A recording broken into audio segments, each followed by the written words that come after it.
और जब उन्होंने देखा कि परिणाम वही है, तब सूत्र लिखा। अब हम कल्पना करें कि 7,000 सूत्र लिखे हों और एक एक सूत्र पर 50-50 परीक्षण उन्होंने किए हों, तो पूरी जिंदगी उनकी इसी में निकल गई।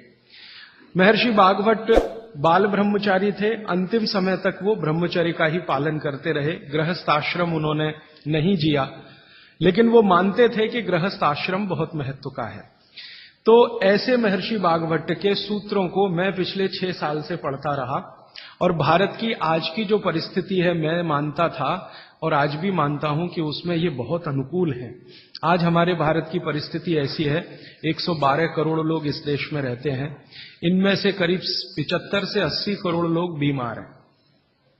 सरकार कहती है कि सिर्फ 30 करोड़ लोग हैं स्वस्थ, बाकी सब हैं बीमार। अलग अलग बीमारियां हैं, वात की बीमारियां हैं, पित्त की हैं, कफ की हैं, और इन बीमारियों का इलाज करने के लिए भारत में कुल मिलाकर 23 लाख डॉक्टर हैं रजिस्टर्ड, जो एमबीबीएस, बीएएमएस और बीएचएमएस तीनों पद्धति के हैं। 23 लाख रजिस्टर्ड डॉक्टर हैं। अगर अनरजिस्टर्ड डॉक्टर भी इसमें मिला दें तो सरकार कहती है लगभग अनरजिस्टर्ड डॉक्टर भी इतने ही हैं, 25 लाख के आसपास। तो कुल मिलाकर हम 50 लाख डॉक्टर मान लें, अनरजिस्टर्ड और रजिस्टर्ड, तो भी मरीजों की संख्या 70 से 80 करोड़ है। एक डॉक्टर एक दिन में अच्छे से अच्छे काम करे तो 30 से ज्यादा मरीज नहीं देख पाता। तो मैंने एक दिन हिसाब लगाया कि अगर 30 व्यक्ति एक डॉक्टर के सुपुर्द कर दिए जाएं तो 50 लाख डॉक्टर हैं, मुश्किल से 1.5 करोड़ लोगों का इलाज हो सकता है, और रोगी 75 से 80 करोड़ हैं। तो बागभट्ट जी एक सूत्र लिखकर चले गए, वो ये कहते हैं कि हर व्यक्ति अपनी चिकित्सा स्वयं कर सकता है, और इस बात को उन्होंने कहा कि 85% चिकित्सा बहुत आसान है, जो कोई भी व्यक्ति स्वयं कर सकता है। 15% चिकित्सा थोड़ी मुश्किल है, जिसमें आपको विशेषज्ञ की मदद की जरूरत पड़ती है। तो मैंने सोचा क्यों ना ये 85% चिकित्सा जो आसान है वो लोगों तक पहुंचाई जाए। इस दृष्टि से ये व्याख्यान श्रृंखला आयोजित की है। यहां पर श्रीमती प्रभा देवी जयप्रकाश जी के नाम से चलने वाला एक ट्रस्ट है, उसके मुख्य व्यक्ति मेरे साथ हैं श्री शुभकांत जी दास, और उनके पुत्र हैं प्रदीप भाई, और उनके सब सहयोगी निरंजन भाई और मेघाणी जी, इन सब ने मिलकर ये आयोजन किया। और मेरे जीवन का ये पहला व्याख्यान है जो मैं इस विषय पर दे रहा हूं। इसके पहले इस विषय पर मैंने कहीं बात ही नहीं की, क्योंकि अभी तक तो मैं अध्ययन ही करता रहा, और ये बात करने का ऐसा हो गया कि एक दिन मैं शोभाकांत जी के घर खाना खा रहा था, प्रदीप भाई के साथ बात हो गई कि क्यों ना इस विषय पे बात किया जाए, तो ऐसे ये तय हो गया अनायास। लेकिन मुझे लगा कि ये शायद सार्थक हुआ। कई लोगों ने मुझे कहा, और खासकर बाबूजी माने शोभाकांत जी ने मुझे कहा कि तुम पुराने भाषण देना बंद कर दो, वो जो पेप्सी कोका कोला वाले और विदेशी स्वदेशी वाले या WTO वाले, ये ही कहो। शायद बहुत लोग ऐसा कहते हैं। अगर ऐसा सबका मन बना तो शायद इस विषय में मैं आगे भी और ज्यादा गहराई से रिसर्च करके बात करता रहूंगा। तो अब तक हमने 3 दिन की व्याख्यानमाला पूरी की है, आज चौथा दिन शुरू हो रहा है। तो कल तक के जितने सूत्र थे वो एक बार मैं आपको दोहरा दूं ताकि आपको याद हो जाए। कल का सबसे पहला महत्व का सूत्र मैंने बोला था कि आप खाना खाने के बाद पानी ना पिए, पानी हमेशा 1.5 घंटे के बाद पिए। कारण मैंने उसका बहुत विस्तार से बताया था, उसमें दोबारा जाने की जरूरत नहीं है। वो पहला सूत्र था कल का।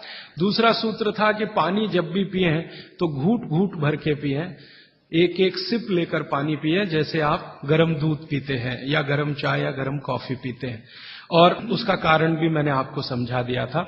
तीसरा सूत्र है कि आप जब भी पानी पिए तो ठंडा ना पिए, कभी भी ठंडा पानी ना पिए, हमेशा गुनगुना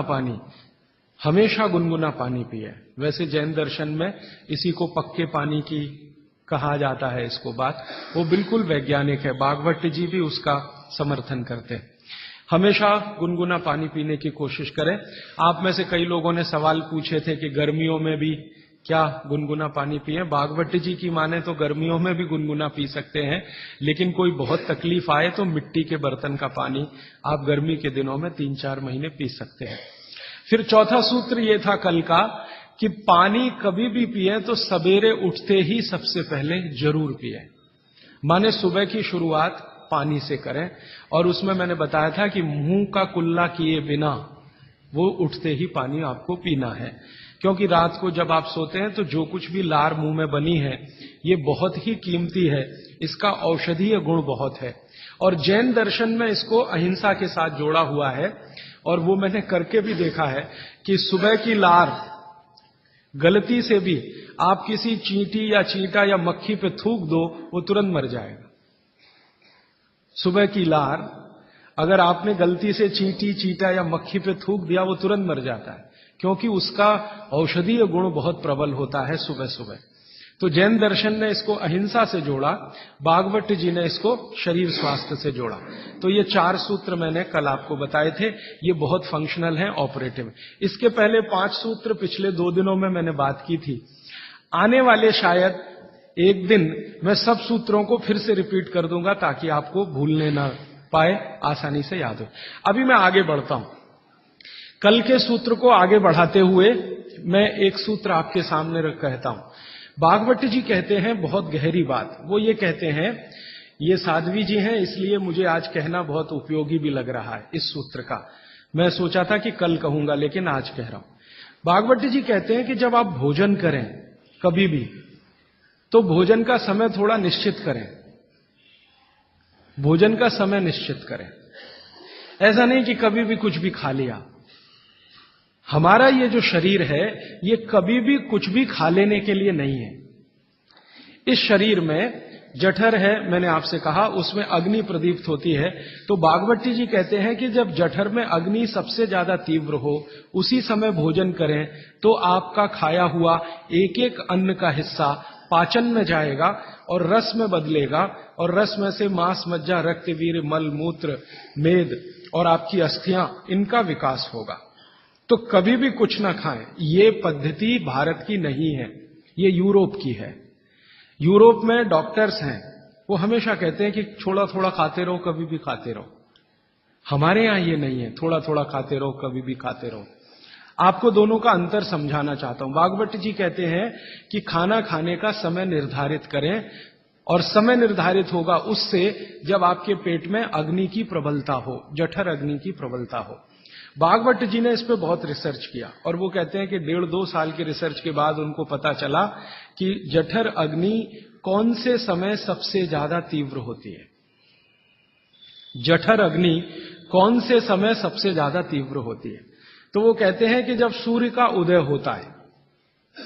सूर्य का जब उदय होता है तो सूर्य के उदय होने से लगभग 2.5 घंटे तक जठर अग्नि सबसे ज्यादा तीव्र होती है। सूर्य के उदय होने से, सूर्य का उदय होना आप चेन्नई के हिसाब से सोच लीजिए, मान लीजिए 7 बजे, तो 7 बजे से लेकर 9:30 बजे तक जठर अग्नि सबसे ज्यादा तीव्र होगी। हो सकता है यही सूत्र अरुणाचल प्रदेश में मैं बात करूं तो वो 4 बजे से 6:30 का समय आ जाएगा, क्योंकि अरुणाचल प्रदेश में सूर्य 4 बजे निकल आता है। अगर मैं सिक्किम में बात करूंगा तो और 15 मिनट पहले हो जाएगा, और यही बात अगर मैं गुजरात में जाकर करूंगा तो आपसे समय थोड़ा भिन्न हो जाए। तो सूर्य के साथ इसको ध्यान रखें। तो सूर्य का उदय जैसे ही हुआ, उससे अगले 2.5 घंटे तक जठर अग्नि सबसे ज्यादा तीव्र होती है। तो भागवत जी कहते हैं कि इस समय सबसे ज्यादा भोजन करें, इस समय सबसे ज्यादा भोजन करें। वो तो एक जगह यहां तक कह देते हैं कि आप अगर संभव हो तो 9:30 बजे के अंदर ही लंच करें। 9:30 बजे के अंदर ही लंच करें, माने ब्रेकफास्ट गायब, नाश्ता छोड़ें, सीधे ही भोजन करें। यहां तक वो कहते हैं।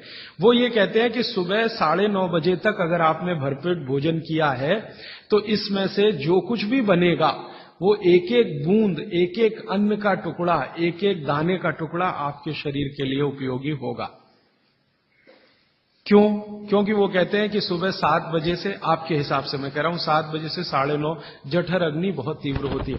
भागवत जी ने एक और रिसर्च किया था कि शरीर के जो अलग अलग अंग हैं, जैसे हृदय है, हृदय, और जैसे जठर है, जठर, जैसे किडनी है, जैसे लीवर है, इनके काम करने का अलग अलग समय है। जठर अग्नि के काम करने का सबसे अच्छा समय है 7 से 9:30, सूर्योदय से 2.5 घंटे तक। फिर इसी तरह से हृदय, हृदय के काम करने का समय है सबसे ज्यादा ब्रह्म मुहूर्त से 2.5 घंटे पहले। ब्रह्म मुहूर्त आप समझते हैं 4, 4:30, तो 2, सवा 2 बजे, 1:30 बजे से लेकर 4 बजे के बीच में हार्ट सबसे ज्यादा सक्रिय होता है और सबसे ज्यादा हार्ट अटैक उसी समय में आते हैं। किसी भी डॉक्टर से पूछ के देख लीजिए, क्योंकि हृदय जब सबसे ज्यादा सक्रिय होगा तो हृदय घात भी उसी समय होगा। इसलिए 99% हार्ट अटैक अर्ली मॉर्निंग्स में ही होते हैं, क्योंकि हृदय के काम करने का उस समय सक्रियता सबसे ज्यादा है। इसी तरह हमारा लीवर है, इसी तरह किडनी है। इसकी पूरी एक सूची मैंने बनाई है, बाहर पुस्तकों में है, इसलिए विस्तार में मैं नहीं जाता। संकेत के लिए आपसे कह रहा हूं कि हर शरीर के अंग का काम करने का एक निश्चित समय है, प्रकृति ने तय किया है, उसको भगवान ने तय किया है। तो आपका जठर अग्नि है, ये सबसे अच्छा 7 से 9:30, तो आप भरपेट खाना खाइए, ठीक है। फिर आप बोलेंगे जी दोपहर को भूख लगी तो थोड़ा और खा लीजिए, लेकिन भागवत जी कहते हैं कि सुबह का खाना सबसे ज्यादा, अगर आज की भाषा में मैं कहूं तो आपका जो ब्रेकफास्ट है ना, वो हैवियर से हैवियर होना चाहिए, भारी से भारी ब्रेकफास्ट। जितना खाते हैं ज्यादा भी खा लीजिए, कोई फर्क नहीं पड़ता। सुबह के नाश्ते में भरपेट खाइए। फिर वो कहते हैं दोपहर का भोजन अगर आप कर रहे हैं तो इसको थोड़ा कम करिए, नाश्ते से। दोपहर का भोजन नाश्ते से कुछ कम करिए, 1/3 कम कर दीजिए, और रात का भोजन दोपहर के भोजन का 1/3 कर दीजिए। अब सीधे से मैं कहता हूं, अगर आप सवेरे 6 रोटी खाते हैं तो दोपहर को 4 ले लीजिए और शाम को 2 ले लीजिए। अगर आपको आलू का पराठा खाना है या गोभी का पराठा खाना है, आपकी जीभ स्वाद के लिए मचल रही है, तो भागवत जी कहते हैं कि सब कुछ सवेरे खाओ। आलू का पराठा भी खाओ, गोभी का पराठा भी खाओ, मूली का पराठा खाओ, जो आपको खाना है। हालांकि जैन है तो आलू का पराठा तो निषिद्ध है, मूली का भी निषिद्ध है आपके लिए। फिर अगर जो जैन नहीं है उनके लिए आपको जो ज्यादा अच्छा लगता है खाने में, मैं आपको एक वाक्य में कहता हूं, जो चीज सबसे ज्यादा पसंद है वो सुबह खाओ। रसगुल्ला पसंद है तो सुबह खाओ, रबड़ी खानी है तो पसंद है तो सुबह खाओ, जलेबी खानी है तो सुबह खाओ, इमरती खानी है तो सुबह खाओ। जो भोजन आपको सबसे ज्यादा पसंद है वो सुबह खाओ, पेट भर के खाओ। वो ये कहते हैं कि इसमें छोड़ने की जरूरत नहीं है, पेट भर के खाओ तो पेट की संतुष्टि हुई, मन की भी संतुष्टि होती है। और भागवत जी कहते हैं कि भोजन में मन की संतुष्टि पेट की संतुष्टि से ज्यादा बड़ी है। मन हमारा जो है ना, ये खास तरह की वस्तुओं से या हार्मोन से या एंजाइम से संचालित है। मन को आज की भाषा में डॉक्टर्स लोग जो गिनते हैं ना, हालांकि वो है नहीं, लेकिन उन्होंने जो कहा है वो पीनियल ग्लैंड के बारे में है। ये जो पीनियल ग्लैंड है ना, इसमें से बहुत सारा रस निकलता है, जिनको हम हार्मोन्स कह सकते हैं, कुछ एंजाइम्स हैं।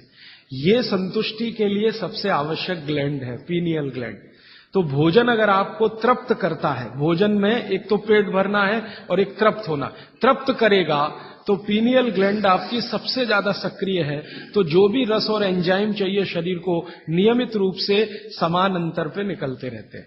और जो भोजन से तृप्ति नहीं है तो गड़बड़ होती है पीनियल ग्लैंड, और पीनियल ग्लैंड की गड़बड़ी पूरे शरीर में पसर जाती है और आपको तरह तरह के रोगों का शिकार बना देती। अगर आप तृप्त भोजन नहीं कर पा रहे हैं तो निश्चित रूप से 10-12 साल के बाद आपको मानसिक क्लेश होगा और रोग होंगे। मानसिक रोग बहुत खराब है, आप सिजोफ्रेनिया के शिकार हो सकते हैं, डिप्रेशन के शिकार हो सकते हैं, आपको कई ऐसी गंभीर बीमारियां हो सकती हैं। भागवत जी कहते हैं कि आप भोजन करते हुए अगर संतुष्ट नहीं है तो 27 तरह की बीमारियों से ग्रसित हो सकते हैं। उनकी पूरी सूची है, वो पुस्तक में है। कभी भी भोजन करें तो पेट तो भरे ही, मन भी तृप्त हो, और मन के तृप्त और पेट के भरने का सबसे अच्छा समय सवेरे का ही है। अब मैंने ये भागवत जी के सूत्र को चारों तरफ देखना शुरू किया तो मुझे पता चला कि मनुष्य को छोड़कर जीव जगत का हर प्राणी इस सूत्र का पालन कर रहा है, मनुष्य को छोड़कर, क्योंकि मनुष्य को मैं मूर्ख मानता हूं। हालांकि मनुष्य अपने को होशियार समझता है, लेकिन मनुष्य से ज्यादा होशियार ये जीव जगत के प्राणी हैं। आप चिड़िया को देखो, चिड़िया, कितने भी तरह की चिड़िया, सवेरे सूरज उगते ही उसका खाना शुरू हो जाता है और भरपेट खाती है।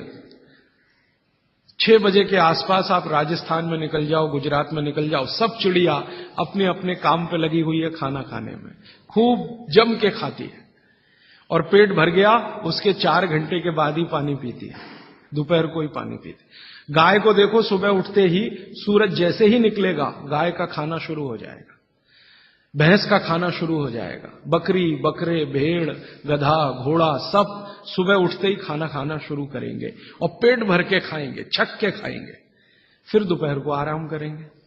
तो ये सारे जानवर, सारे जीव जंतु, आप सांप को देखो, बिच्छू को देखो, कीड़ी को देखो, चींटी को देखो, चींटे को देखो, सब जानवर, सब जीव जंतु जो हमारी आंखों से दिखते हैं, जो नहीं भी दिखते हैं, ये सबका भोजन करने का समय सवेरे सूर्योदय का ही है। सूर्योदय के साथ ही ये सब भोजन करते हैं, इसलिए ये हमसे ज्यादा स्वस्थ रहते हैं। मैंने आपको कई बार ये कहा है, आप उसको हंस देते हैं, किसी भी चिड़िया को डायबिटीज नहीं होता, किसी भी बंदर को हार्ट अटैक नहीं आता। बंदर तो आपके नजदीक है ना शरीर रचना में, बस बंदर और आप में एक ही अंतर है कि उसको पूंछ है, आपको नहीं है, बाकी सब कुछ एक ही है। आपका हृदय बंदर का हृदय, आपका लीवर बंदर का लीवर, आपकी किडनी बंदर की किडनी, सब कुछ समान है। मां का गर्भाशय, बंदरिया का गर्भाशय, सब समान है, एक ही अंतर है, उसको पूछे आपको नहीं है। तो ये बंदर को कभी भी डायबिटीज नहीं, हार्टिटाइटिस नहीं, कोई कुछ नहीं, कोई कुछ नहीं। मेरे एक बहुत अच्छे मित्र हैं डॉक्टर रविंद्रनाथ शानबाग, वो रहते हैं कर्नाटक में। कर्नाटक में एक उडुपी नाम की जगह है, वहां रहते हैं, बहुत बड़े प्रोफेसर हैं, मेडिकल कॉलेज में काम करते हैं। उन्होंने एक बड़ा गहरा रिसर्च किया। उन्होंने कहा कि मैंने जिंदगी भर, माने 15-16 साल उन्होंने एक रिसर्च किया कि बंदर को बीमार बनाओ, क्योंकि उन्होंने बहुत सारे वैज्ञानिकों से यह सुन रखा है कि बंदर बीमार नहीं होता, और बीमार होगा तो मरेगा ही, जीवित नहीं रहेगा, तो बंदर को बीमार बनाओ। तो उन्होंने तरह तरह के वायरस और बैक्टीरिया बंदर को डालना शुरू किया, कभी इंजेक्शन के माध्यम से, कभी किसी माध्यम से। वो कहते हैं कि मैं 15 साल असफल रहा, बंदर को कुछ नहीं हो सकता। और मैंने कहा कि आपने ये बता दिया कि ठीक है बंदर को कुछ नहीं हो सकता। वो कहते हैं कि मैंने बहुत कोशिश किया कि उसके ब्लड का कोलेस्ट्रॉल बढ़ा दूं, बढ़ता ही नहीं। तब उन्होंने एक दिन रहस्य की बात बताई, वो आपको भी मैं बता देता हूं कि बंदर का जो ब्लड है ना, उसका RH फैक्टर दुनिया में सबसे आदर्श है। और आपका RH फैक्टर जब नापता है ना कोई डॉक्टर, तो बंदर से ही कंपेयर करता है, वो बताता नहीं आपको, ये अलग बात है, कंपैरिजन बंदर से ही होता है। कारण उसका है कि उसको कोई बीमारी आ नहीं सकती, ब्लड में कोलेस्ट्रॉल बढ़ता नहीं, ट्राइग्लिसराइड कभी बढ़ता नहीं, डायबिटीज कभी होती नहीं, शुगर कितनी भी बाहर से इंट्रोड्यूस करो उसके ब्लड में टिकती नहीं। तो वो प्रोफेसर साहब कहते हैं यार ये सब एक ही चक्कर है कि बंदर सवेरे ही सवेरे भरपेट खाता है, जो आदमी नहीं खा पाता।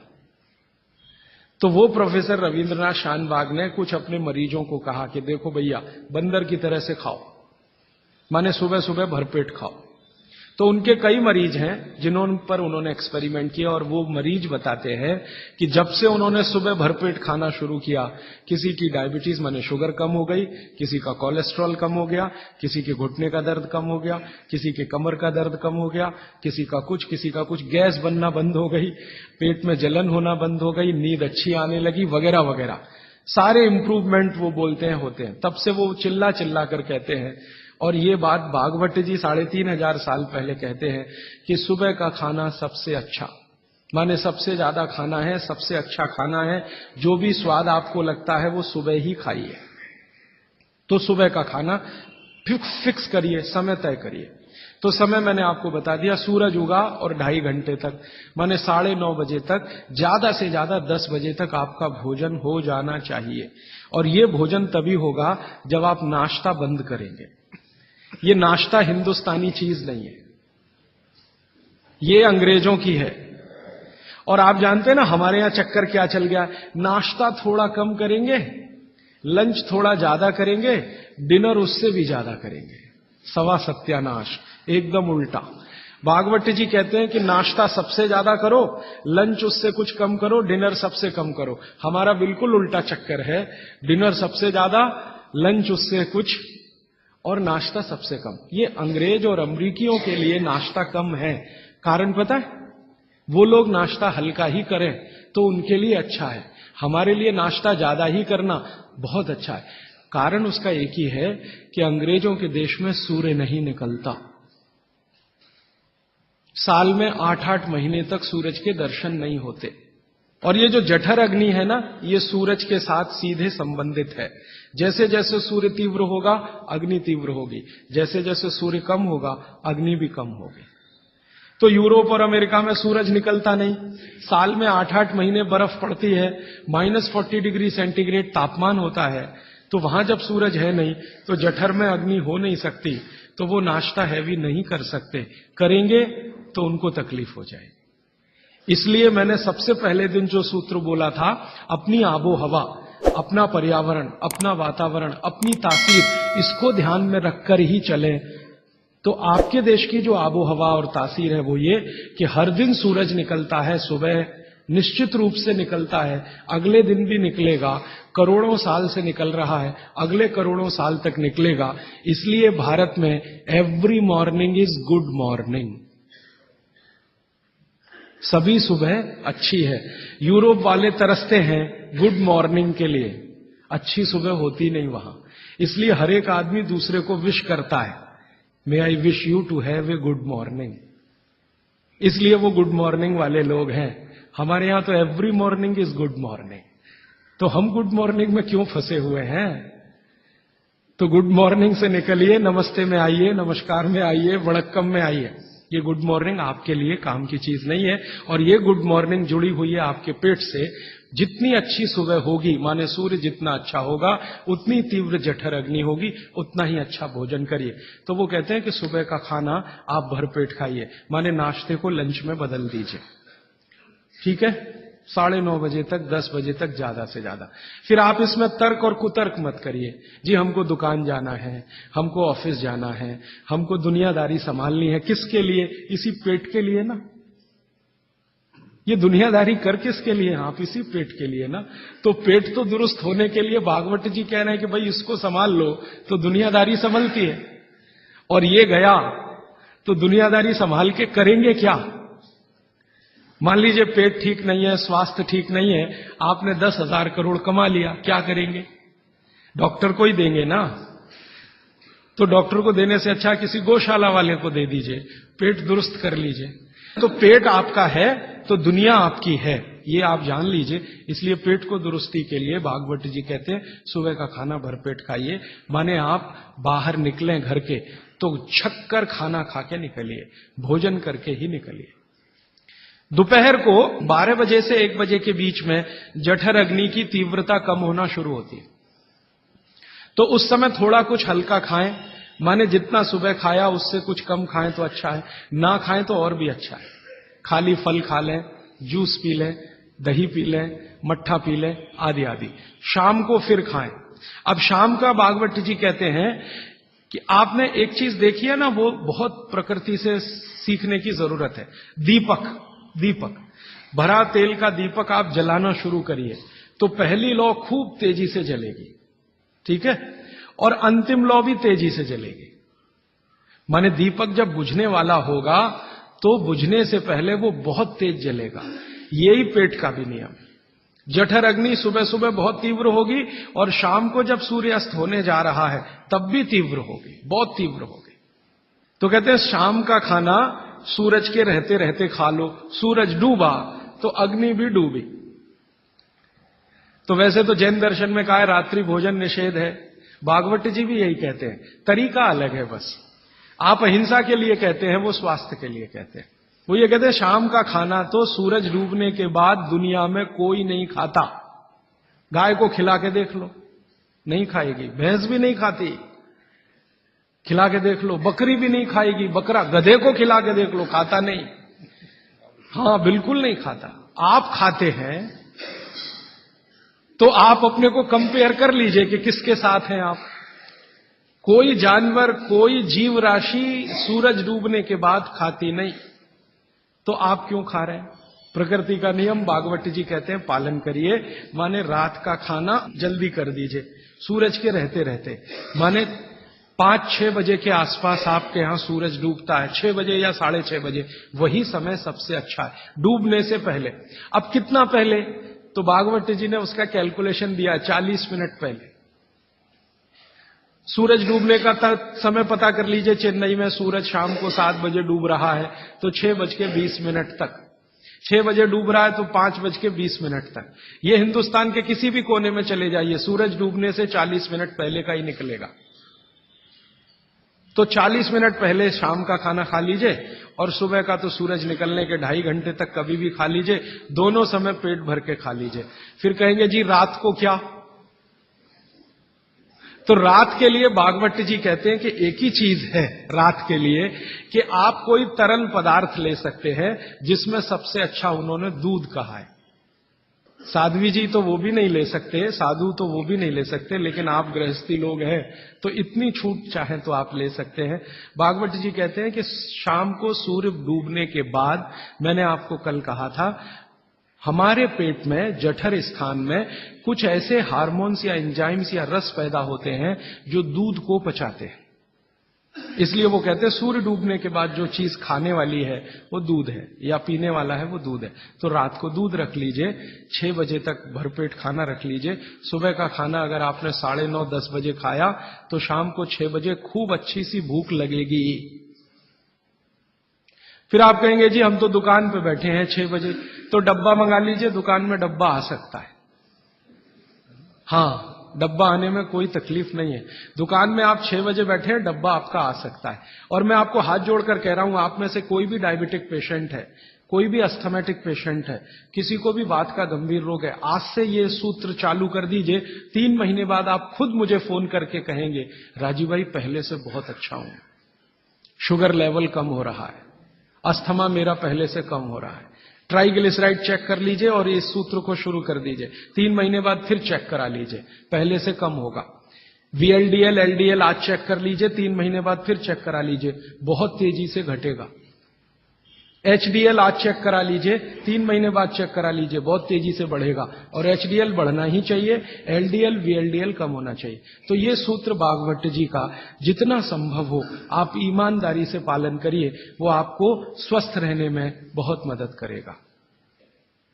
अब इसके आगे का एक सूत्र भागवत जी कहते हैं कि जब भी आप खाना खाएं तो हर समय ये बात का ध्यान रखें, हर समय, कि 2 ऐसी विरुद्ध वस्तुएं एक साथ ना खाएं जिनका गुण और स्वभाव एक दूसरे के विपरीत है।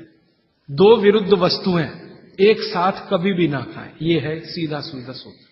अब आप कहेंगे हमें पता नहीं विरुद्ध वस्तुएं क्या हैं।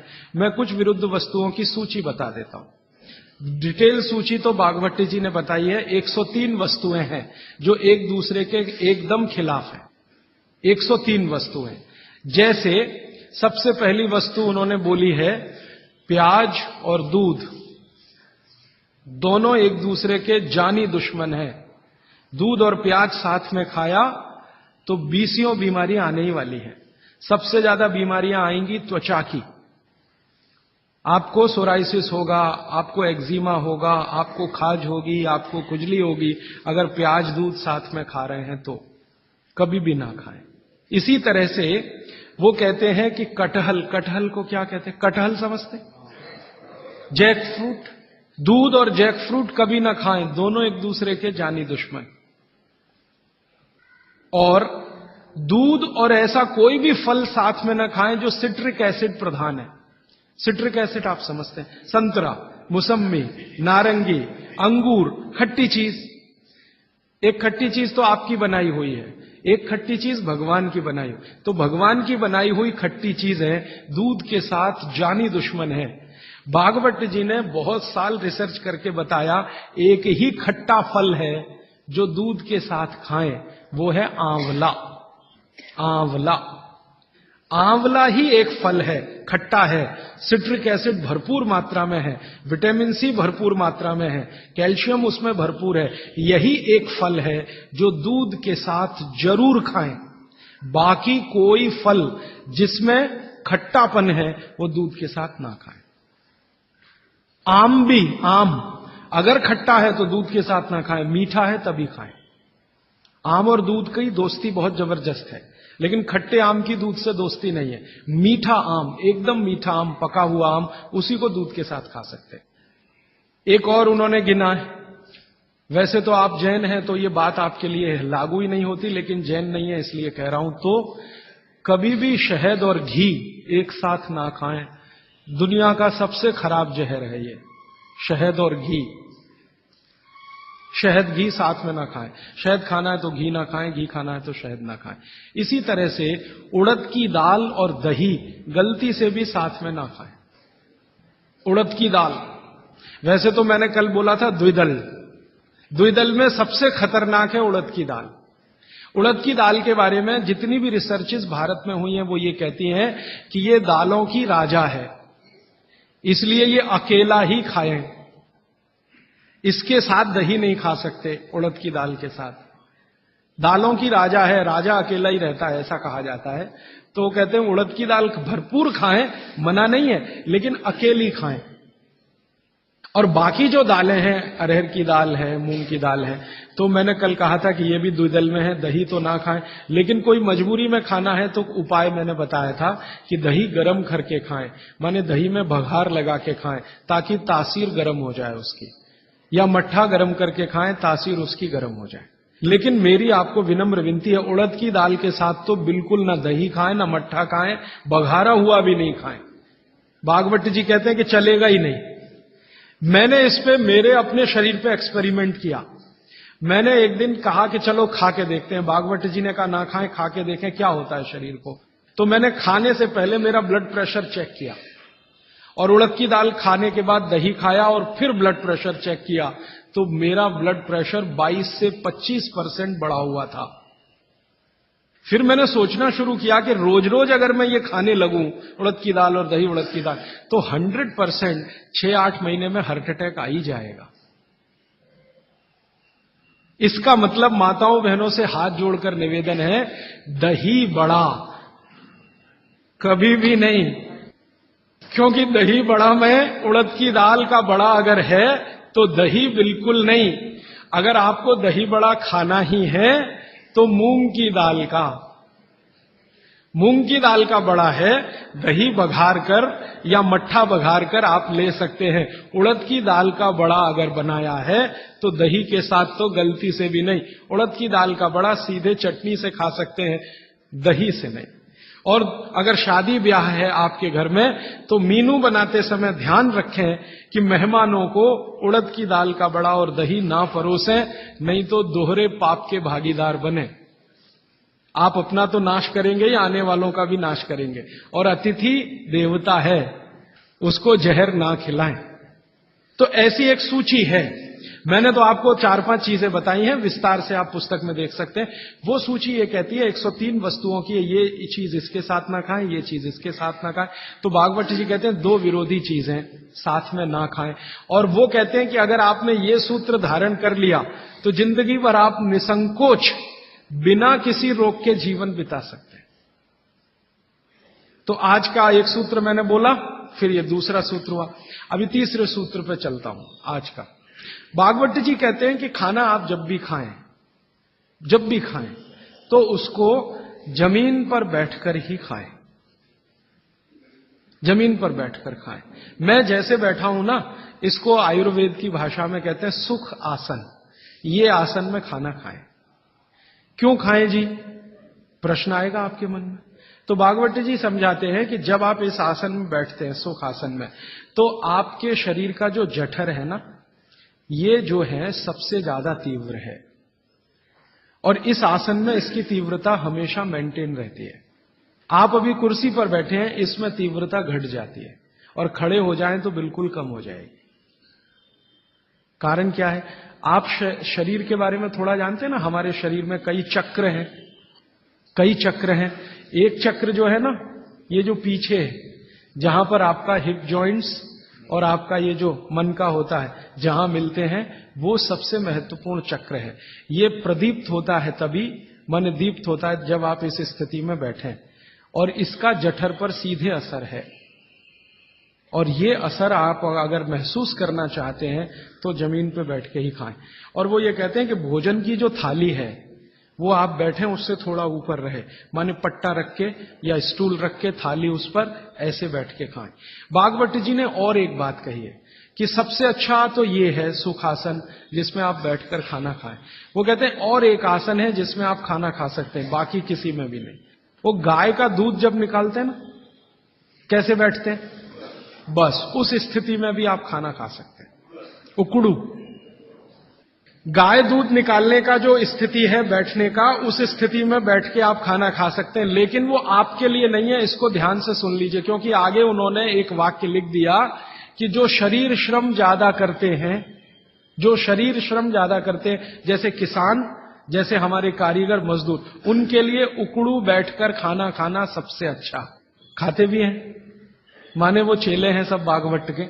और आप जो शरीर श्रम कम करते हैं, आपके लिए इस आसन में बैठकर खाना खाना अच्छा। अब आप आज से एक ऑब्जर्वेशन कर लीजिए कि जितने लोग इस बात से परेशान हैं कि उनका पेट आगे निकल आया है, वो इस आसन में बैठ के खाना खाना शुरू कर दें और 3 महीने के बाद फिर देखें तो उनका पेट पहले से कम ही होगा, आगे नहीं आएगा। और ये जो डाइनिंग टेबल पे बैठ के खाना खाएंगे, पेट आगे निकलता ही जाएगा, क्योंकि कुर्सी आपके लिए बनी नहीं है, ये अंग्रेजों के लिए बनी है। अंग्रेजों के लिए कुर्सी इसलिए बनी है कि ठंड बहुत है ना, तो जॉइंट्स कड़क रहते हैं उनके, सभी जॉइंट्स कड़क होंगे, कठोरता आएगी।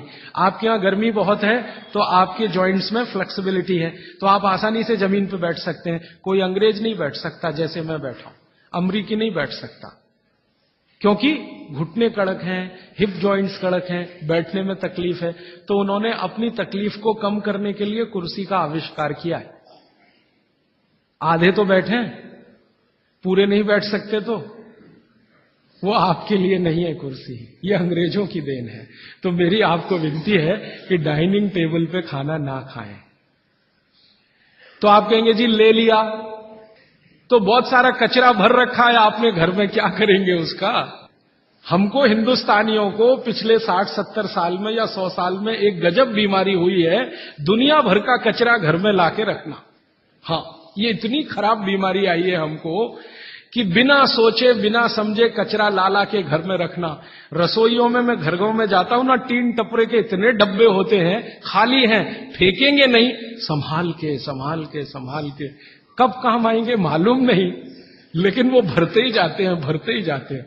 रसोई में इतने डिब्बे डब्बियां हैं, काम के शायद उसमें आधे भी नहीं है, लेकिन रखा हुआ है। पता नहीं कचरे से इतना मोह क्यों है। जो बाहर फेंकना चाहिए वो घर में सजा सजा के रखा हुआ है। और फेंकने की बात करो, अरे पता नहीं कभी काम आ जाए, और वो कभी 60 साल में भी नहीं आता, 100 साल में भी नहीं आता। तो उसी कचरे में मैं गिनता हूं आपकी डाइनिंग टेबल। अब आप जरा हिसाब निकालो जी, ये आपने लाके रखी है डाइनिंग टेबल, मान लो ये 100 स्क्वायर फीट की है, 10 बाई 10 की है, या मान लो 50 स्क्वायर फीट की है। 50 स्क्वायर फीट की जगह आपने घर में घेर रखी है, क्या भाव है मद्रास में जगह का? 3000 रुपए स्क्वायर फीट, और 50 स्क्वायर फीट आपने घेर के रखा है। जरा जोड़ लो ना 3000 में 50 का गुणा करके, और रोज का हिसाब निकाल लो। तो एक तो खरीदा तब आपने पैसा बर्बाद कर दिया, अब इसको जगह को घेर के बर्बाद कर दिया आपने। तो अगर बन सके तो डाइनिंग टेबल निकाल दें, नहीं निकाल सकते तो कोने में रख दें। अब आखिरी बात, आप कहेंगे राजीव भाई कुछ तो ऐसी बात करो, ये डाइनिंग टेबल ले आए तो इसका कुछ तो उपयोग करो। तो अगर आप सच में ईमानदारी से डाइनिंग टेबल पे बैठ के ही खाना खाना चाहते हैं, तो कुर्सी पर ऐसे बैठ जाएं जैसे मैं बैठा हूं। डाइनिंग टेबल की कुर्सी है ना, मोह है आपको, उससे छूटता नहीं है। तो भागवत जी तो मना करते हैं, मैं उसमें एक सजेशन दे रहा हूं कि जैसे मैं आसन में बैठा हूं, कुर्सी पे भी ऐसे ही बैठ जाइए, आलती पालती मार के फिर खा लीजिए। लेकिन अच्छा तो नहीं है, लेकिन बीच का कोई रास्ता तो है।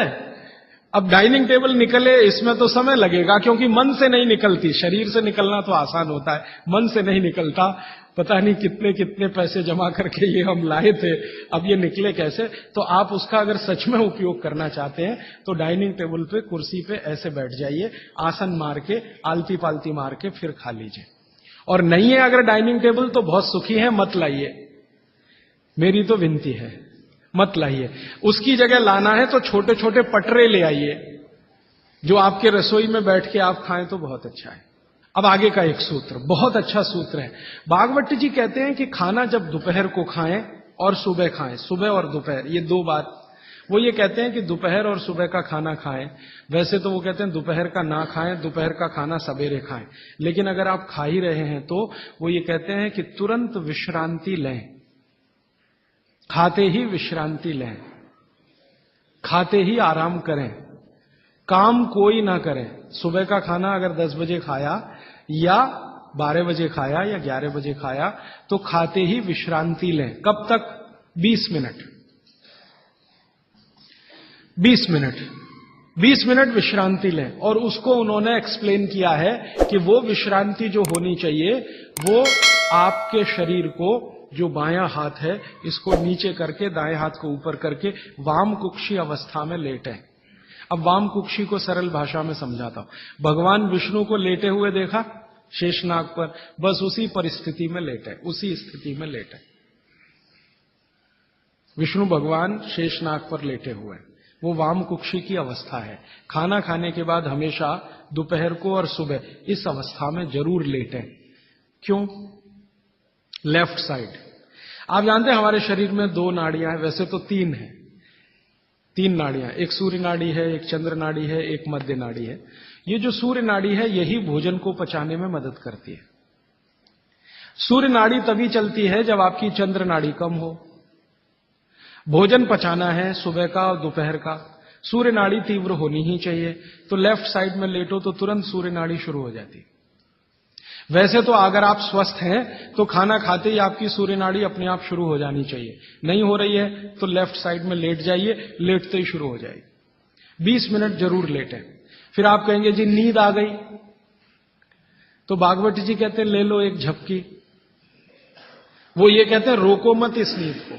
जो सूत्र उन्होंने लिखा है कि दोपहर भोजन के बाद या सुबह भोजन के बाद अगर आपको आलस्य है शरीर में, तो वो कहते हैं कि बिना संकोच इस झपकी को ले लो। 20 मिनट की झपकी ले लो, ज्यादा से ज्यादा 40 मिनट की ले लो, इसके आगे नहीं। तो अगर आप भोजन के बाद इस विश्रांति ले लें 20 से 40 मिनट, तो अगले आधे दिन काम करने को बहुत एनर्जी आपके पास आएगी। आप चाहें तो आज ही करके देख लें। मैं इस सूत्र को वैसे कल विस्तार से समझाने वाला हूं। भागवत जी ने कल एक सूत्र, माने कल मैं उस सूत्र को लूंगा, उसमें उन्होंने ये कहा है कि शरीर के 14 वेग होते हैं, वेग, उनको कभी भी रोके नहीं। उसमें से निद्रा है, नींद जो है ना, ये एक वेग है। तो वो कहते हैं कि दोपहर के खाने के बाद अगर आलस्य आ रहा है तो ये स्वाभाविक है, क्योंकि खाना खाते ही जठर अग्नि प्रदीप्त होगी। अग्नि प्रदीप्त होने के लिए मैंने आपसे कल समझाया था ना, ब्लड की जरूरत पड़ेगी। तो सारे शरीर का खून पेट में रहता है जब तक खाना पचता है, तो बाकी अंगों को खून की कमी है तो प्रेशर बढ़ेगा। सारा खून एक जगह आएगा तो दूसरे अंगों पे तकलीफ आएगी कि नहीं? तो ब्रेन को प्रेशर आता है, तो ब्रेन रिलैक्स होना चाहता है, इसलिए भोजन के बाद आपको सुस्ती आएगी ही। ये प्रकृति का नियम है। तो आप ले लेना उस नींद को, छोड़ते क्यों हैं? बहुत कीमती है, लोगों को मिलती नहीं। गोलियां खाते हैं फिर भी नहीं आती। करोड़ों रुपए लेने वालों को मैंने देखा है, आती नहीं है नींद। आपको आ रही है तो बात बहुत सुखी है। तो आप दोपहर की झपकी ले लें। मैं आपको और एक छोटी सी जानकारी बताऊं कि भागवत जी के इस सूत्र पर यूरोप और अमेरिका में बहुत रिसर्च हो रही है आजकल। ऑस्ट्रेलिया में, ब्राजील में और मैक्सिको में कई कंपनियां ऐसी हैं जिन्होंने लंच के बाद ब्रेक देना शुरू किया है अपने कर्मचारियों को। और ब्राजील और मैक्सिको और ऑस्ट्रेलिया, तीनों देश की सरकारें 2008 में कानून बनाने जा रही हैं। कानून बनने जा रहा है कि हर एक कर्मचारी को लंच के बाद झपकी लेने के लिए ब्रेक देना कंपलसरी है। तो सभी कंपनियों को ऑर्डर आया है सरकार का कि अपने ऑफिस की डिजाइन इस तरह से करो कि कोई भी कर्मचारी जहां बैठकर काम कर रहा है वहां झपकी भी ले सके। जिन कंपनियों में ये चल रहा है सिलसिला, मैंने उनसे ईमेल से कांटेक्ट किया कि भैया ये तुमको कहां से याद आ गया, ये तो भागवत जी 3,500 साल पहले कह के गए। तो उन्होंने कहा ये आपके यहां 3,500 साल पहले था, हमारे यहां अब पहुंचा है, हमको अब पता चला है, हमने इस पर रिसर्च शुरू किया है। तो उन्होंने ये महसूस किया है कि जिन कर्मचारियों को दोपहर खाने के बाद वो झपकी लेने की छूट दे रहे हैं, उनकी काम करने की एफिशिएंसी 3 गुना बढ़ गई है, एफिशिएंसी बढ़ रही है। तो वो कह रहे हैं कि पहले से ज्यादा काम कर रहे हैं, तनख्वाह उतनी ही है, बस एक झपकी लेने की छूट उनको मिली है, काम बढ़ गया उनका, तो आप भी महसूस कर सकते हैं। और माताओं बहनों को तो विशेष विनती है, क्योंकि आपका घर का काम भी कुछ कम नहीं है। किसी भी फैक्ट्री को चलाना बहुत आसान है, घर चलाना बहुत मुश्किल काम है। और घर में भी सबसे मुश्किल काम है बच्चों को बड़ा करना। मैं मानता हूं दुनिया में इससे बड़ा कोई काम नहीं। तो आपको काम तो घर में भी है, आप भी भोजन के बाद एक झपकी लेने का नियम बना ही लो। सब काम छोड़कर झपकी ले लो आप, क्योंकि मैं आपसे ये कह रहा हूं कि आपके शरीर के स्वस्थ रहने से ज्यादा बड़ा कोई काम नहीं है दुनिया में। जो आपका शरीर दुरुस्त रहेगा तो घर आगे भी ठीक से चलता रहेगा। इसलिए कोई संकोच नहीं, कोई लिहाज नहीं, कोई शर्म नहीं। सास की शर्म नहीं, ससुर की शर्म नहीं, पति की शर्म नहीं, बच्चों की शर्म नहीं। आपने दोपहर का खाना खाया, झपकी ले ही लो। 20 मिनट से 40 मिनट, जिंदगी आपकी सुखी रहेगी, जिंदगी भर आप सुखी रहेंगे। इसमें कोई शर्म की बात नहीं है, यह शरीर की जरूरत है। जैसे भूख लगती है तो हम खाना खाते हैं, इसमें क्या शर्म करते हैं, वैसे ही खाना खाते ही ब्लड प्रेशर बढ़ता है और ब्रेन को ज्यादा प्रेशर बर्दाश्त नहीं है, तो नींद लेना ही शरीर के लिए अच्छा है। तो आप ये कर लो। पुरुषों के लिए भी मेरी विनती है। आप कहेंगे जी दुकान में व्यवस्था नहीं, कुछ बना लो, आगे पीछे कुछ तोड़ ताड़ के ऐसी व्यवस्था कर लो कि खाते ही पैर सीधे करने को कुछ तो हो जाए। आप कहेंगे जी बैंक में काम करते हैं, बीमा कंपनी में काम करते हैं, तो मैं अमेरिका यूरोप की उन कंपनियों की लिस्ट दे देता हूं जहां पर यह नियम बन चुका है। आपके बैंक और बीमा वालों को वो लिस्ट दिखा दो कि जब ये अमेरिका और कनाडा और ब्रिटेन और ऑस्ट्रेलिया और न्यूजीलैंड में कानून बन सकता है तो हिंदुस्तान में क्यों नहीं। बागभट्ट तो हिंदुस्तान के थे। तो आपकी बैंक और बीमा कंपनियों में भी कोशिश करो। लेकिन आपको मालूम है ये जो हमारा बीपीओ सेक्टर है, यहां तो हो गया है, गुड़गांव में चालू हो गया, उन्होंने चालू कर दिया, दोपहर को खाने के बाद झपकी लेने की छूट देना शुरू कर दिया। तो अगर वहां हो रहा है बीपीओ सेक्टर में, आईटी सेक्टर में, तो सब जगह हो जाएगा, धीरे धीरे ये आ जाएगा। अब मैं आपको एक उल्टी बात कहता हूं। गुजरात में जाता हूं मैं, राजस्थान में जाता हूं, जयपुर जैसे शहर में, राजकोट जैसे शहर में, तो दोपहर को सारा बाजार बंद रहता है। राजकोट में हजारों करोड़ का बिजनेस होता है रोज का, दोपहर को कोई दुकान पे नहीं मिलेगा, करोड़पति से करोड़पति। कहां है जी, खाना खा के झपकी ले रहे हैं। बहुत सुखी लोग हैं, बहुत सुखी लोग हैं। काठियावाड़ में मैंने देखा है, क्या पोरबंदर, क्या राजकोट, क्या जामनगर, क्या जूनागढ़, क्या अमरेली, दोपहर को बाजार खुलेगा ही नहीं। और मैंने तो ऐसे ऐसे लोगों को देखा है कि ग्राहक आके खड़ा है करोड़ों रुपए लेके, सेठ जी कहेंगे जी शाम को आना 4 बजे के बाद। अरे सेठ जी मेरे पास बैग भरा है रुपयों का, शाम को ले आना, मुझे अभी इतनी फुर्सत नहीं है, मैं नींद ले रहा हूं। बहुत सुखी लोग हैं, समय का सही सदुपयोग कर रहे हैं। अब कुछ लोग गालियां देते हैं, क्या निकम्मे लोग हैं, दोपहर को सोते हैं। सोना ही चाहिए। पूना में आप चले जाइए, पेशवाई के जमाने से पूना के लोग दोपहर को खाने के बाद जरूर नींद लेते हैं। पेशवा ने इसके लिए बहुत प्रचार किया था, बागवट के इस सूत्र का। तो वहां भी है, पूना में भी है। जो पुराने शहर है ना हिंदुस्तान में, हर जगह ये देखने को मिलेगा, दोपहर के खाने के बाद सब झपकी लेंगे ही। तो कर्नाटक में भी है, तमिलनाडु का मुझे मालूम नहीं क्योंकि ज्यादा मैं घूमा नहीं। लेकिन आप ये ध्यान रखो कि ये जो नियम आप पालन करो तो ये प्रकृति के अनुकूल है, शरीर के अनुकूल है, इसलिए इसमें शर्म नहीं, झिझक नहीं। अच्छा, अब इसका उल्टा सूत्र है आगे का। वो ये कहते हैं कि दोपहर और सुबह के खाने का अगर आपने नींद लिया है खाने के तुरंत बाद, तो रात का भोजन माने शाम का भोजन, रात से मतलब हमेशा शाम, ध्यान रखना। तो शाम के भोजन के बाद कभी भी विश्रांति नहीं लेना, उल्टा है बिल्कुल। सुबह का भोजन किया तब तो विश्रांति जरूरी है, शाम का भोजन किया तो 2 घंटे तक विश्रांति नहीं लेना। 2 घंटे माने 6 बजे खाना खा लिया तो 8 बजे ही जाना सोने के लिए, उसके पहले नहीं। 5 बजे खाया तो 7 बजे, 2 घंटे तो विश्रांति लेना ही नहीं। क्यों? सुबह का जो है क्रम शाम को उल्टा है। सुबह सूर्य का प्रकाश है, पवन का स्पर्श बहुत तीव्र है, शाम को सूर्य का प्रकाश बिल्कुल नहीं है। तो शरीर की बायोकेमिस्ट्री पूरी बदल जाती है सुबह और शाम। सुबह कुछ तरह के हार्मोन्स हैं, शाम को दूसरे तरह के हार्मोन्स। तो शाम के लिए वो ऑब्जर्वेशन करके कहते हैं कि कभी भी खाने के बाद तुरंत सोना नहीं, अगर सोएंगे तो हार्ट अटैक, डायबिटीज, सब बीमारी आने की संभावना। तो शाम को खाने के 2 घंटे बाद तक ना सोएं, सुबह खाते ही जरूर विश्रांति लें। अब आके एक तीसरा सूत्र उन्होंने लिखा है, दोनों को शायद मिलाया उन्होंने, वो कभी भी एक्सट्रीम पे नहीं गए भागवत जी, बीच में ही रहे, मिडिल मार्ग है, मध्य मार्ग है। वो ये कहते हैं कि सुबह और शाम को अगर जो आप ये दोनों नियम पालन नहीं कर पाते किसी कारण से, करें तो बहुत अच्छा, नहीं कर पाते तो वो ये कहते हैं कि 10 मिनट के लिए वज्रासन में जरूर बैठ जाए, सुबह और शाम दोनों। सुबह का नियम अगर आप पालन नहीं कर पाते, माने विश्रांति नहीं ले पा रहे किसी कारण से, और शाम का भी नियम पालन नहीं कर पा रहे हैं, 2 घंटे तक आपको सोना नहीं है किसी भी कारण से, कारण कुछ भी हो, तो वो ये कहते हैं वज्रासन में जरूर बैठें 10 मिनट। वज्रासन आप सब समझते हैं, ये ऐसे पैर पीछे करके बस 10 मिनट बैठ जाइए खाने के बाद, सुबह भी और शाम को भी। और प्राणायाम और योग में महर्षि पतंजलि ने कहा है कि भोजन के बाद जो किया जाने वाला आसन है वो ये एक ही है, बाकी कोई आसन आप नहीं कर सकते। और महर्षि पतंजलि कहते हैं, महर्षि पतंजलि भागवत के बाद के हैं, महर्षि पतंजलि कहते हैं कि अगर वज्रासन में कोई बैठता है तो शरीर बिल्कुल वज्र के जैसा ही होता है। वज्र आप समझते हैं, एकदम कठोर मजबूत। अब मैंने हिंदुस्तान के कई लोगों को देखा, गांधी जी को तो मेरी आंखों से नहीं देखा, शोभाकांत जी ने देखा है। गांधी जी घंटों घंटों वज्रासन में बैठते थे, घंटों घंटों घंटों घंटों।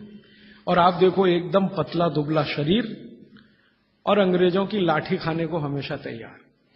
वो वज्रासन की कृपा है गांधी जी। गांधी जी कोई आसन नहीं करते थे, कोई प्राणायाम नहीं करते थे, सुबह घूमने जरूर जाते थे, लेकिन हमेशा ये वज्रासन में जब मौका मिला बैठ गए, जब मौका मिला बैठ गए। और घंटों घंटों 3-3 घंटे तो लोगों ने उनको देखा बिना हिले डुले वज्रासन में बैठ के चिट्ठी लिख रहे हैं, किताब पढ़ रहे हैं वगैरह वगैरह। तो 10 मिनट तो न्यूनतम करें ही, ज्यादा से ज्यादा अगर आप कर सकें, समय समय पे वज्रासन में बैठते रहें, तो शरीर की बहुत सारी क्रियाएं एकदम दुरुस्त रहती। ये 3 सूत्र हुए, और एक चौथा सूत्र बता देता हूं। हमारे भागवत ऋषि कहते हैं कि आप जब खाना खा रहे हैं तो खाना खाते समय आपका चित्त और मन दोनों शांत रहने चाहिए। चित्त और मन 2 अवस्थाएं, चित्त की है, मन की है। मॉडर्न साइंस में ना चित्त है ना मन है, वो ब्रेन की बात करते हैं, माइंड की बात करते हैं। माइंड अलग है, मन अलग है, ब्रेन अलग है, चित्त अलग। तो वो कहते हैं चित्त और मन दोनों शांत रहें। तो चित्त और मन को शांत रखने का क्या उपाय है? तो शायद इसी के लिए हमारे देश में ये है कि भजन करें खाने के पहले, या ईश्वर की प्रार्थना करें खाने के पहले। अगर ईश्वर की प्रार्थना आप कर रहे हैं, कोई सूत्र बोल रहे हैं, तो निश्चित रूप से आपके मन और चित्त में शांति आएगी। तो खाने के पहले मन और चित्त को शांत करें, भजन के द्वारा या तो भगवान की प्रार्थना के द्वारा, कोई मंत्र के द्वारा, कोई सूत्र के द्वारा, जैसे आप करना चाहें वो करें। और एक सूत्र बहुत महत्व का, वैसे तो मैं परसों कहने वाला हूं, लेकिन आज मैं कह रहा हूं इसलिए क्योंकि वो इससे जुड़ा हुआ है। भागवत जी एक जगह लिख रहे हैं सूत्र में कि जब भी आप विश्रांति लें, सुबह या शाम, माने रात को सोएं या दिन में सोएं, तो हमेशा दिशाओं का ध्यान रख के सोएं। अब यहां पे वास्तु घुस गया, वास्तुशास्त्र, वास्तु भी विज्ञान है। तो वो कहते हैं कि इसका जरूर ध्यान रखें। क्या ध्यान रखें? तो वो कहें हमेशा आपको विश्रांति लेते समय सिर सूर्य की दिशा में रहे। सूर्य की दिशा माने पूर्व की दिशा, और पांव पश्चिम में रहे। और वो कहते हैं कि अगर कोई बहुत मजबूरी आ जाए, कोई भी मजबूरी के कारण आप पूर्व में सिर नहीं कर सके, तो दक्षिण में जरूर कर लें, साउथ में। तो या तो ईस्ट और या साउथ। जब भी आराम करें, लेटें, तो सिर हमेशा पूर्व में ही रहे, पांव हमेशा पश्चिम में रहें। और कोई मजबूरी हो तो दूसरी दिशा है दक्षिण, दक्षिण में सिर रखें, उत्तर में पांव। आगे के सूत्र में भागवत जी कहते हैं कि उत्तर में सिर करके कभी भी ना सोएं, उत्तर, नॉर्थ। फिर आगे के सूत्र में लिखते हैं कि उत्तर की दिशा मृत्यु की दिशा है सोने के लिए। उत्तर की दिशा दूसरे कई कामों में बहुत अच्छी है, पढ़ना है, लिखना है, अभ्यास करना है, तो उत्तर में मुंह रख के करें। लेकिन सोने के लिए उत्तर बिल्कुल निषिद्ध है। अब भागवत जी ने लिख दिया, मैंने देखना शुरू किया, जब से ये पढ़ा तो मैं गांव में भी बहुत जाता हूं, तो कई बार गांव में मैंने ऐसी स्थिति देखी है, किसी का मृत्यु हुई तो मुझे अंतिम संस्कार में जाना पड़ा, तो मैं देखता हूं कि वहां पंडित जी खड़े हो गए, अंतिम संस्कार के सूत्र बनना, तो पहला ही सूत्र वो बोलते हैं संस्कृत में, हर गांव में पंडित जी, मृत का शरीर उत्तर में करो, माने सिर उत्तर में करो। पहला ही मंत्र है, पहला ही मंत्र बोलेंगे, मृत व्यक्ति का सिर उत्तर में करो। और हमारे देश में आर्य समाज के एक संस्थापक रहे स्वामी दयानंद सरस्वती, उन्होंने भारत में जो संस्कार होते हैं ना, जन्म का संस्कार है, गर्भाधान संस्कार है, मृत्यु भी एक संस्कार है, तो उन्होंने एक पुस्तक लिखी है संस्कार विधि, उसमें पहला ही सूत्र है मृत्यु के लिए, तो उसमें वो कह रहे हैं कि सबसे पहले मृत व्यक्ति का सिर उत्तर में करो, उसके बाद विधि शुरू करो। अब ये तो हुआ भागवत जी का, दयानंद जी का वगैरह। अब मैं विज्ञान जोड़ रहा हूं इसमें, ये मेरा अपना एक्सप्लेनेशन है। क्यों? आज का जो हमारा दिमाग है ना, ये क्यों के बिना मानता नहीं। हां, क्यों ऐसा करें? कारण उसका बिल्कुल साफ है। आधुनिक विज्ञान ये कहता है कि आपका जो शरीर है और आपकी जो पृथ्वी है, इन दोनों के बीच में कोई बल काम करता है, पृथ्वी और शरीर के बीच में। इसको हम कहते हैं गुरुत्व आकर्षण बल, ग्रेविटेशनल फोर्स। अब ये कैसे काम करता है? पृथ्वी के बारे में आप जानते हैं, पृथ्वी का उत्तर, पृथ्वी का दक्षिण, ये दोनों सबसे ज्यादा तीव्र हैं गुरुत्व आकर्षण के लिए। पृथ्वी का उत्तर, पृथ्वी का दक्षिण एक चुंबक की तरह से काम करता है गुरुत्वाकर्षण के लिए। आपका जो शरीर है, इसका ये है उत्तर, सिर जो है ना शरीर का उत्तर है और पांव दक्षिण है। तो सिर का उत्तर और पृथ्वी का उत्तर, आप अगर पृथ्वी में उत्तर की दिशा में सिर करके सो गए, भागवत जी कहते नहीं सोना, मान लो सो गए, तो आपका सिर का उत्तर और पृथ्वी का उत्तर, उत्तर दोनों साथ में आए तो फोर्स ऑफ रिपल्शन काम करता है। विज्ञान ये कहता है फोर्स ऑफ रिपल्शन माने प्रतिकर्षण बल लगेगा। तो आप ऐसे ऐसे समझो इसको कि ये उत्तर है और आपने उत्तर में सिर किया, तो उधर से एक प्रतिकर्षण बल आपके शरीर पर काम करेगा। तो ये प्रतिकर्षण बल जब शरीर पर काम करेगा, धक्का देने वाला बल, तो आपके शरीर में संकुचन आएगा, कॉन्ट्रैक्शन। और शरीर में अगर संकुचन आया तो ब्लड प्रेशर पूरी तरह से कंट्रोल के बाहर जाएगा, क्योंकि ब्लड को भी प्रेशर आएगा। क्योंकि शरीर को प्रेशर आया ना, तो शरीर में खून है, खून को भी प्रेशर आएगा, और अगर खून को प्रेशर है तो नींद आएगी ही नहीं। मन में हमेशा धड़पड़ चलती रहेगी, हृदय की गति हमेशा तीव्र रहेगी। तो उत्तर की दिशा पृथ्वी की है, जो नॉर्थ पोल कहलाती है। हमारे शरीर का उत्तर ये है सिर। अगर ये दोनों एक ही दिशा में हो, फोर्स ऑफ रिपल्शन काम करेगा, प्रतिकर्षण बल लगेगा, शरीर में संकुचन आएगा, नींद आएगी ही नहीं। अब इसका उल्टा कर लो, आपका सिर दक्षिण में कर दो, ठीक है? पृथ्वी का दक्षिण में आपका सिर कर दो, तो आपका सिर तो नॉर्थ हुआ और पृथ्वी का दक्षिण हुआ, साउथ हुआ। तो आपका नॉर्थ माने उत्तर और पृथ्वी का दक्षिण, ये दोनों एक दिशा में हैं, तो फोर्स ऑफ अट्रैक्शन काम करेगा, एक बल आपको खींचेगा। और अगर आपके शरीर पर खिंचाव पड़ेगा, मान लीजिए आप लेटे हैं और ये पृथ्वी का दक्षिण है और इधर आपका सिर है, तो आपको खींचेगा अगर कोई, तो शरीर थोड़ा सा बड़ा होगा। जैसे रबर खींचती है ना, इलास्टिसिटी, ऐसे ही शरीर में थोड़ा सा बढ़ाव आएगा। जैसे ही शरीर थोड़ा सा बढ़ा तो बॉडी में रिलैक्सेशन आ गया। आप अंगड़ाई लेते हैं ना, एकदम शरीर को तान देते हैं, फिर क्या लगता है? बहुत अच्छा लगता है, क्योंकि शरीर को ताना तो उसके बाद शरीर में थोड़ा बढ़ाव आया, आप बहुत रिलैक्स फील करेंगे। तो इसलिए भागवत जी ने कहा कि दक्षिण में सिर करेंगे तो शरीर पर फोर्स ऑफ अट्रैक्शन है, उत्तर में सिर करेंगे तो फोर्स ऑफ रिपल्शन है।